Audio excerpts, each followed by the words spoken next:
Welcome back جی. Doctor محمد اقبال صاحب میرے ساتھ موجود ہیں, شاہ ناصر صاحب موجود ہیں, گلگت بلتستان افیئرز آپ دیکھ رہے ہیں. بات کر رہے تھے کہ اس وقت لیجسلیشنز کے جو ایشوز ہیں, گورنمنٹ رہی نون لیگ کی بھی, پیپلز پارٹی کی بھی. پیپلز پارٹی نے بڑا کام کیا مختلف حوالوں سے, انہوں نے کہا جی کہ اس کو صوبے کا درجہ اور دیگر معاملات. لیکن اگر لیجسلیشن کے ایشوز ہیں, وہاں پر بے روزگاری کے ایشوز ہیں, یہ تمام تر چیزیں ایڈریس کیسے ہو سکتی ہیں؟ سر میں آپ دونوں حضرات سے, میں ان سے پہلے پھر آپ کے پاس آتا ہوں. آپ لوگوں نے تو گورنمنٹ کی, یہ گورنمنٹ اس وقت فیڈرل میں کر رہے ہیں. شاہ صاحب کیا کام کر رہے ہیں خان صاحب اور آپ کی ٹیم اس پر, جن معاملات جن مشکلات کا ذکر اس وقت ڈاکٹر صاحب بھی کر رہے ہیں؟ ایک تو یہ جو آئینی مسئلہ ہے, آئینی حقوق کے حوالے سے جو مسائل ہیں, واقعی یہ بہت پیچیدہ مسئلہ ہے. اس پہ کام ہو رہا ہے اور انشاءاللہ خان صاحب جب نیکسٹ دورے پہ آئیں گے تو گلگت بلتستان کے لوگوں کو ایک اچھی خوشخبری دیں گے وہ اس حوالے سے. تو باقی جو بے روزگاری کا جو مسئلہ ہے وہ تو پورے ملک میں ہے, بلکہ پوری دنیا میں, ابھی کورونا کی وجہ سے تو اور زیادہ پوری دنیا میں ہو گیا ہے. تو ہم اگر اپنے ہمارے گلگت بلتستان میں ٹورزم پہ اگر ہم توجہ دیں تو انشاءاللہ وہاں بے روزگاری بہت ہی کم ہو جائے گی. بلکہ یہاں کے جو لوگ ہیں, ڈاؤن کے جو لوگ ہیں, وہ بھی اس سے فائدہ اٹھا سکتے ہیں. تو انشاءاللہ ہماری جو ٹیم ہے, پی ٹی آئی کی جو ٹیم ہے, وہ اس پہ کام کر رہی ہے اور انشاءاللہ اس کے بہترین نتائج ملیں گے انشاءاللہ. اچھا, میں شاہ صاحب آپ کے پاس ایک چیز سوال اور کے ساتھ, پہلے ذرا میں ڈاکٹر صاحب سے بھی یہ پوچھ رہا ہوں. ڈاکٹر صاحب, سر ٹورزم امپورٹنٹ بھی ہے اور امپورٹنس رکھتا بھی ہے ہم سب کے لیے, پاکستان بھر کے لیے. گلگت بلتستان کا تو جو مجموعی معیشت ہے اس کا انحصاری ٹورزم پر ہے زیادہ تر. ڈرائی فروٹس کا معاملہ, ٹورزم کا معاملہ ہو, یہ تمام تر چیزیں تب ہم کہہ سکتے ہیں کہ بڑی بہتر طریقے سے جڑی ہوتی ہیں جب وہاں پر بجلی کی سہولیات ہوں, رہنے کی سہولیات ہوں, کھانے پینے کی سہولیات ہوں, پھر سڑکیں بڑی بہتر بنی ہوں, انفراسٹرکچر ہو. آپ نے انفراسٹرکچر پر آپ نے بتا دیا کہ میں نے اتنا کام کیا, ہم لوگ کام کر بھی رہے ہیں اور بھی کام ہوتا رہے گا آنے والے دنوں میں. سر نوجوان نسل وہاں پر, تعلیم کا شعبہ کافی کمزوری کا, خواتین کی تعلیم کی آپ نے بات کی. میں نے خود کچھ علاقے بھی وزٹ کر رکھے ہیں, جیسے فنڈر کا علاقہ ہے, تھوڑے دور دراز کے علاقے ہیں.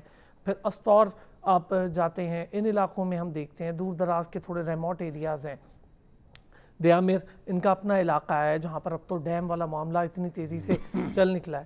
وہاں پر بھی سر اگر اس طرح خوبصورت ٹورزم کی جگہ پر بھی بے روزگاری ہوتی ہے تو اس کی وجوہات آپ کی نظر میں کیا ہے؟ دیکھیں فخر صاحب, ٹورزم ٹھیک ہے, ہمارے پاس پوٹینشیل بہت ہے, ٹھیک ہے نا. دنیا میں کہیں بھی اتنے خوبصورت سپاٹس نہیں ہیں. آپ سوئٹزرلینڈ بھی جائیں تو وہاں پر بھی اس طرح, مجھے وہاں پہ انہوں نے کہا کہ ایک گلیشیئر, میں نے کہا کدھر ہے وہ گلیشیئر, دیکھ کے میں نے کہا کہ اس سے تو ہمارے جو گلیشیئر دیکھیں گے تو آپ جو ہے نا پاگل ہو جائیں گے. کوئی شک نہیں, بہت خوبصورت. دیکھیں لیکن وجہ کیا ہے کہ ٹورزم کے لیے 2-3 چیزیں چاہیے.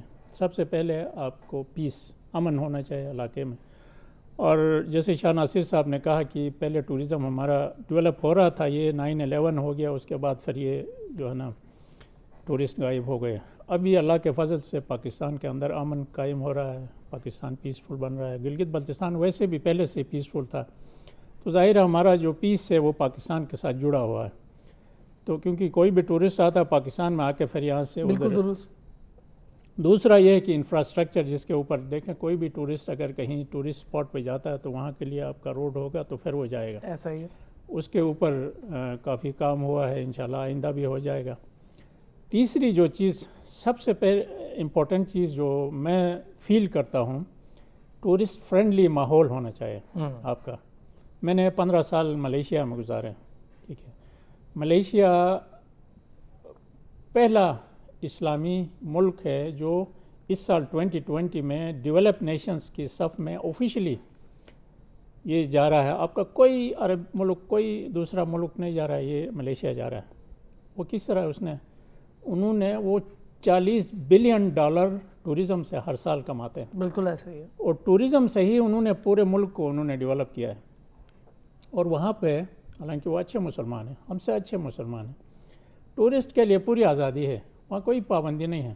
آپ ان کو یہ کہیں کہ آپ اس طرح کپڑے پہنیں, اس طرح کھائیں, اس طرح پئیں, وہ نہیں ہے. وہ کہتے ہیں دیکھو یار, ٹورسٹ جو ہے نا وہ آتا ہے اپنی انجوائمنٹ کے لیے, ٹھیک ہے نا, وہ پیس آف مائنڈ کی خاطر. ان کے اوپر آپ پابندیاں لگائیں گے تو ٹورسٹ آپ کے علاقے میں نہیں آتا, ٹھیک ہے. اور کوئی بھی ٹورسٹ جو آپ کے ملک میں آتا ہے $1000 خرچ کرتا ہے، وہ $1000 کس کو جاتا ہے؟ آپ کے لوکلس کے جیب میں جاتا ہے، کہیں شاپنگ کرتا ہے، کہیں گاڑی میں بیٹھتا ہے، ٹرانسپورٹ پر ہوٹل میں رہتا ہے، کھاتا پیتا ہے، چیزیں خریدتا ہے. بالکل. تو یہ سارا جو پیسہ ہے وہ ٹورسٹ سے آتا ہے. وہ کہتے ہیں ٹورسٹ کو آپ فیسلٹیٹ کریں جتنا آپ ویزا فری. خان صاحب کی جو سب سے اچھی چیز مجھے لگی ہے ان کی گورنمنٹ کے دوران، ٹورسٹ کو انہوں نے ویزا فری کر دیا. یہ ہماری بہت پہلے سے ہمارا ڈیمانڈ تھا، اور میں ہمیشہ سے یہ کہ میں 94 سے پولیٹکس میں ہوں. صحیح. میں ہمیشہ یہ کہتا تھا کہ آپ ٹورسٹ کو ویزا فری کر دیں، کیونکہ یورپین جو امریکن ٹورسٹ ہیں یہ ویزا کے پیچھے نہیں جاتے ہیں. ان کو یہ چیزیں ان کے ذہن میں نہیں ہیں کہ کسی ملک میں جانے کے لیے وہ تو فری، وہ کہتے ہیں ایئرپورٹ پہ اسٹمپ لگاؤ بس. تو ان کو ویزا فری کر دیں، ان کو فیسلٹیٹ کر دیں، ان کو علاقے میں فرینڈلی ماحول دے دیں، ان کے اوپر پابندیاں نہیں لگائیں. تو پھر جو ہے نا آپ کا یہ جو گلگت بلتستان ہے ٹورزم کے حوالے سے، میں یہ کہتا ہوں کہ اگر ہم وہاں پہ ان چیزوں کے اوپر تھوڑا سا توجہ دے دیں، لیجسلیشن کریں. ہماری اسمبلی کے اندر میں نے بڑی کوششیں کی کہ ٹورزم کے حوالے سے ہم لیجسلیشن کریں، ان کو ٹورسٹ کو فرینڈلی ماحول وہاں پہ ہم پرووائڈ کریں. لیکن آپ کو پتہ ہے ہمارا مختلف مسائل آڑے آ جاتے ہیں. وہ صحیح. اور اس کے اوپر اگر ہم فوکس کریں تو میں یہ سمجھتا ہوں کہ ہم نہ صرف گلگت بلتستان کو ڈیولپ کر سکتے ہیں، بلکہ پورے پاکستان کو ٹورزم سے، گلگت بلتستان کے ٹورزم سے ہم پاکستان کو بھی ڈیولپ کر سکتے ہیں. تو اس لیے ہمیں یہ جو بے روزگاری اور دوسری چیزیں ہیں، آپ کتنے لوگوں کو گورنمنٹ ملازمت میں لگائیں گے؟ ممکن ساروں کو نہیں لگا سکتے. نہیں ہوتا ہے، ممکن نہیں ہوتا ہے. ٹھیک ہے نا. ٹورزم ایسا سیکٹر ہے کہ اس کو اگر آپ ڈیولپ کریں تو آپ کو بے پناہ لوگ جو ہے نا، مطلب آپ کی ہزاروں لوگ جو ہے نا اس سیکٹر کے اندر کھپ سکتے ہیں. اور سر انٹرپرنورشپ بھی شروع بالکل انٹرپرنورشپ، وہاں پہ ہوٹل انڈسٹری ڈیولپ ہو جائے گی، اس میں کھپ سکتے ہیں. ہینڈی کرافٹس ہو سکتے ہیں، ہینڈی کرافٹ، ٹریڈیشنل ڈریس کی ایک انڈسٹری.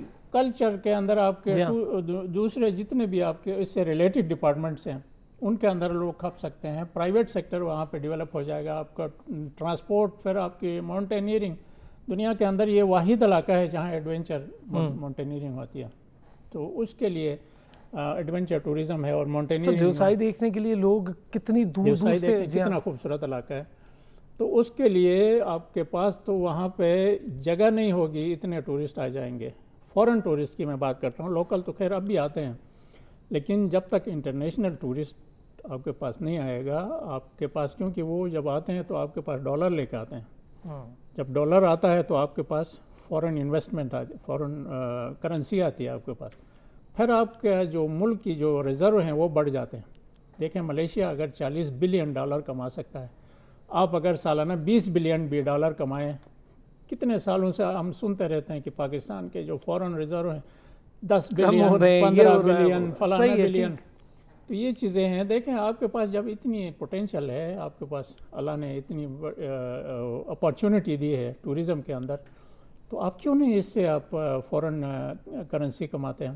ایک سال کے اندر $20 بلین ڈالر بھی آپ کے ملک میں آ جائے، پھر آپ کو یہ چیزیں ان کے اوپر فکر مند ہونے کی ضرورت نہیں پڑے گی. آپ کے ریزرو اتنے رہ گئے، سال کے رہ گئے، 6 مہینے کے رہ گئے، یہ جو پریشانیاں یہ ساری ختم ہو جائیں گی. اس لیے ہمیں وفاق کو، وہاں کی جو لوکل گورنمنٹ ہے سب کو، اور پھر وہاں کی جو کمیونٹیز ہیں ان کو سب کو مل کر ہمیں ٹورزم کے اوپر فوکس کرنے کی ضرورت ہے، اور ٹورسٹ کو فیسلٹیٹ کرنے کی ضرورت ہے، ان کو فرینڈلی ماحول دینے کی ضرورت ہے.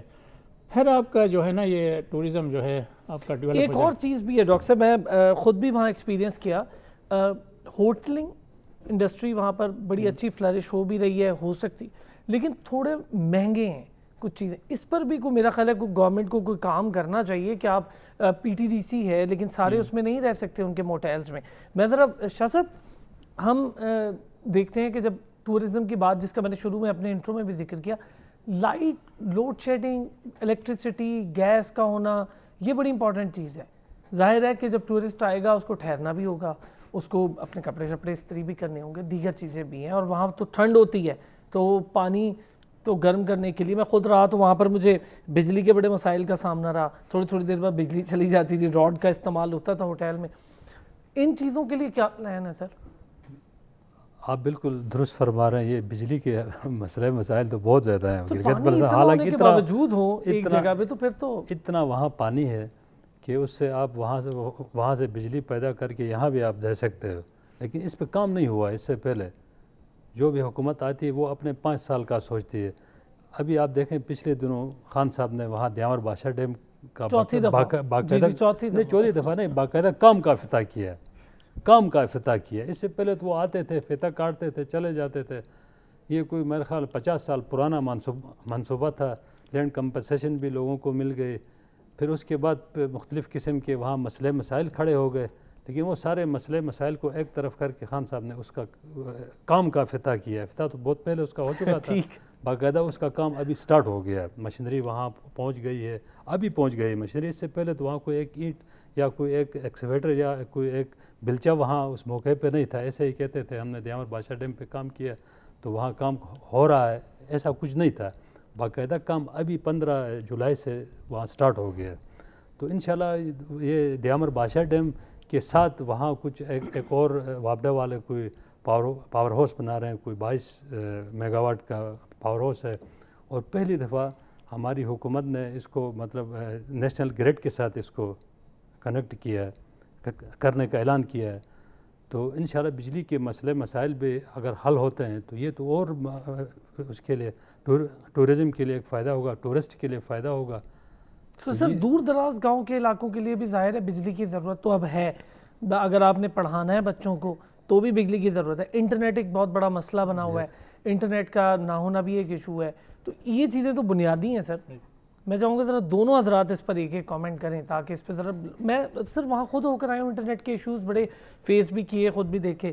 لیکن جہاں پر آپ کو بجلی کے مسائل ہوتے ہیں وہاں پہ ظاہر ہے آپ کا انٹرنیٹ بھی. یہ ہے نا کہ یہ جو بجلی کا مسئلہ ہے یہ گلگت بلتستان پاکستان کا واحد خطہ ہے جو اپنی اے ڈی پی میں سے وہاں پہ ہم لوگ بجلی بناتے ہیں. ٹھیک. ورنہ پاکستان کے اندر دیکھیں یہاں پر تو آپ کے نیشنل گریڈ سے آپ کو بجلی ملتی ہے. آپ کسی بھی علاقے میں رہتے ہیں صوبے میں کسی کے پی کے جو ہے نا وہ خود بجلی نہیں بناتا, وفاق بناتا ہے. اسی طرح کراچی جو ہے نا وہ خود بجلی نہیں بناتا, وفاق بناتا. ہمارا چھوٹا سا علاقہ, چھوٹا سا ہمارا بجٹ ہوتا ہے, اس کے اوپر ہم جو ہے نا وہ پاور ہاؤسز بناتے ہیں. یہ ممکن نہیں ہے وہاں پہ بجلی ہر علاقے میں مہیا پرووائڈ کرنا ممکن نہیں ہے. اس کا واحد حل یہ ہے کہ یہ جب سولر پہ لے جا سکتے ہیں معاملات کو. سولر پہ اتنا زیادہ نہیں ہے کیونکہ آپ کتنا کیونکہ وہ اسکیٹرڈ ایریا ہے. ٹھیک ہے نا, چھوٹے چھوٹے گاؤں ہیں, دور دور پہاڑوں کے اوپر جو ہے نا گھر بنے ہوئے ہیں. تو وہاں پر اس کا ایک تو حل یہ ہے کہ ہم نے پچھلی دفعہ جب ہماری گورنمنٹ تھی اس وقت بھی ہم نے یہ کوشش کی تھی کہ ایک چھوٹے مائکرو ہائیڈل پروجیکٹس جہاں پہ تھوڑی سی آبادی ہے, چند ایک گھر ہیں, وہاں ایک مائکرو ہائیڈل بنا کے ان کے کمیونٹی کے حوالے کرے, وہ خود چلائیں.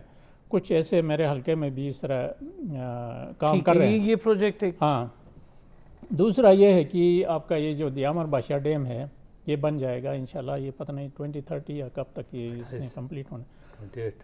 تو ہم نیشنل گریڈ کے ساتھ کنیکٹ, کیونکہ وہاں جب بجلی بن جائے گی تو آپ کے پاس جب تک گریڈ نہیں ہوگا, نیشنل گریڈ کے ساتھ کنیکٹ نہیں ہوں گے تو وہ بجلی تو یہاں پاکستان میں نہیں لا سکتے. تو اب پاکستان کی مجبوری ہے کہ یہ نیشنل گریڈ وہاں تک لے آئیں. ابھی یہ جو داسو ڈیم ہے ادھر تک اس پہ کام ہو رہا ہے تیزی سے. وہاں سے آگے دیامر بادشاہ ڈیم تک آ جائے گی آپ کی نیشنل گریڈ.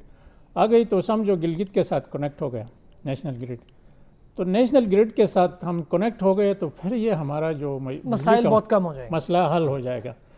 اور انٹرنیٹ کا جو مسئلہ ہے وہ بھی ایک تو آپ کے بجلی کے ساتھ کنیکٹڈ ہے. دوسرا وہاں پہ جو مسئلہ ہے آپ کی جیسے یہاں پہ پرائیویٹ کمپنیز ہے ان کو وہاں پہ الاؤ نہیں کرتے ہیں, جس کی وجہ سے اس وقت دیکھیں سب سے زیادہ ہمیں جو گالیاں پڑتی ہیں وہ ہمارے جو اسٹوڈنٹ ہیں, ینگ اسٹوڈنٹ جو یہاں سے یونیورسٹیوں سے اور کالجز سے چھٹیاں ہو گئی, کورونا کی وجہ سے بند ہو گئے, وہاں پہ آ کے گاؤں میں ہیں, بیچاروں کے پاس انٹرنیٹ ہی نہیں ہے. یہ تو آج ایجوکیشن ان کی آن لائن ہوتی ہے. بالکل. اور سر اب تو مجبوری پہ یہی ہے کہ پھر انہیں آ کے اسلام آباد یا دیگر شہروں میں پڑھنا پڑتا ہے.